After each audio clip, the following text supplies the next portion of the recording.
इस लेसन में मैं आपको फैक्टराइजेशन की ट्रिक सिखाऊंगी कि फैक्टराइजेशन के क्वेश्चन अगर आपके पास हों और एमसीक्यूज यानी मल्टीपल चॉइस क्वेश्चन हो, ए बी सी डी में से आपने पिक करना हो आंसर, तो आप फ्यू सेकंड में कैसे मालूम कर सकते हैं। नॉर्मली हम इन क्वेश्चंस को क्वाड्रेटिक इक्वेशन से क्वाड्रेटिक फार्मूला लगा के यूज़ करते हैं, या हम इसको करते हैं अपनी फैक्टराइजेशन से। तो क्विकली मैं आपको फैक्टराइजेशन से बता देती हूँ कि कैसे करते हैं।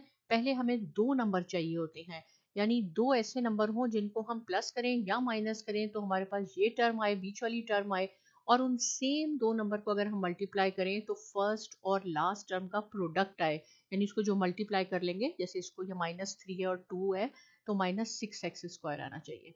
तो इस तरह हम करते हैं फैक्टराइजेशन। देखें क्या हो जाएगा कि 2x² -6x plus x -3 is equal to 0। तो वो दो नंबर क्या हो गए, ये हो गए हमारे पास। देखिए -6 में से 1 पॉजिटिव x माइनस करेंगे तो -5x रह गया, और इन दोनों को जब मल्टीप्लाई करेंगे, इसका कोफिशिएंट 1 है, कुछ नहीं है, तो -6 1, तो ये हो जाएगा 6 हो जाएगा, -6x² हो जाएगा। फिर हम क्या करते हैं कि इन दोनों में से कॉमन लेते हैं, इसका कॉमन आ जाएगा 2x, तो ये हो जाएगा x -3 प्लस 1, इसमें है x -3। दोनों पैरेंथेसिस में, दोनों ब्रैकेट में एग्जैक्ट सेम आना चाहिए टर्म, साइन भी सेम होने चाहिए, और 2x प्लस 1, इसमें से अगर हम x की वैल्यू फाइंड आउट करेंगे तो 3 हो जाएगी, और इसमें सेकंड में से x की वैल्यू हो जाएगी -1/2। तो आप देख लेंगे ये दो ए बी सी डी जो भी चॉइस है उसमें ये कहाँ है, उस पर आप टिक लगा दें।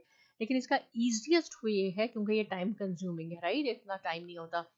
पहले इसमें आप वो दो नंबर मालूम कर लें जिसको हम प्लस और माइनस करें, ये जो मैंने बताया आपको, जिसको प्लस और माइनस करें तो हमारे पास ये आ जाए, और मल्टीप्लाई करें तो हमारे पास product of first and last term आ जाए। तो वो नंबर हमने यहाँ से निकाल लिया कि हमारे पास है -6 और 1, राइट। ये लिख लें, ये लिखने की जरूरत नहीं है, आपके वेरिएबल्स ना लिखें, बस नंबर लिखें। ये हमारे पास दो नंबर आ गए। सबसे दो स्टेप है इसके, फर्स्ट और सेकेंड। पहले स्टेप में जो भी आपके पास दो नंबर है उसके साइन चेंज कर लें। ये -6 है, इसको प्लस कर दें, ये माइनस प्लस है तो इसको -1 कर दें। उसके बाद ये जो फर्स्ट टर्म है स्क्वायर वाली, इसका जो भी कोएफिशिएंट है, ये कोएफिशिएंट है, इससे इन दोनों को डिवाइड कर दें। तो 2 1 टाइम, 2 3 टाइम, ये हो जाएगा 3, और ये -1/2। देखें ये है एग्जैक्ट, ये सेम आंसर आ गया।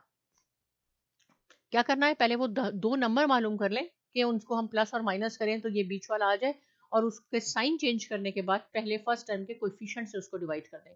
एक और क्वेश्चन करते हैं, इसको डायरेक्ट मैं करती हूँ और देखें कितना कम टाइम लगेगा। क्या करना है, पहले वो दो नंबर मालूम करने हैं जिसको प्लस और माइनस कर दें तो -9 आ जाए। तो वो दो नंबर है -7 और -2। देखिए इन दोनों को ऐड करेंगे, -9 हो गया, इन दोनों को मल्टीप्लाई करेंगे तो 14 आ जाएगा हमारे पास। पहला स्टेप क्या है, इनके साइन चेंज करने हैं। ये 7 हो गया, ये 2 हो गया, और पहले जो फर्स्ट टर्म है स्क्वायर वाली, उसके कोएफिशिएंट से डिवाइड करना है। इसका कोएफिशिएंट 1 है, डिवाइड करके भी यही आएगा, ये इसका आंसर है। एमसीक्यूज में जहां पे भी ये ऑप्शन हो उस पर आपने टिक लगाना है। इसको आप सॉल्व करके देख लें फैक्टराइजेशन से या क्वाड्रेटिक फार्मूला यूज करके, आपके पास यही आंसर आएगा। एक और क्वेश्चन बताती हूँ ताकि और ज़्यादा कॉन्सेप्ट क्लियर हो जाए।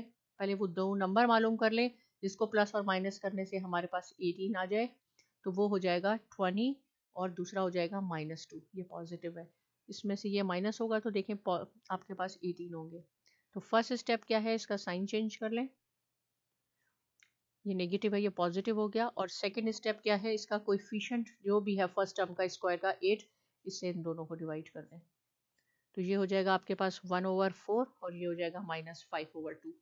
इस पे आपने टिक लगाना है। देखें 1 सेकंड में क्वेश्चन हो जाता है, इसको आप सॉल्व करके देखें फैक्टराइजेशन से, यही आपके पास आंसर आएगा। इससे रिलेटेड कोई क्वेश्चन है आप पूछें, साइमा एकेडमी को जरूर सब्सक्राइब कीजिए, और बहुत शुक्रिया।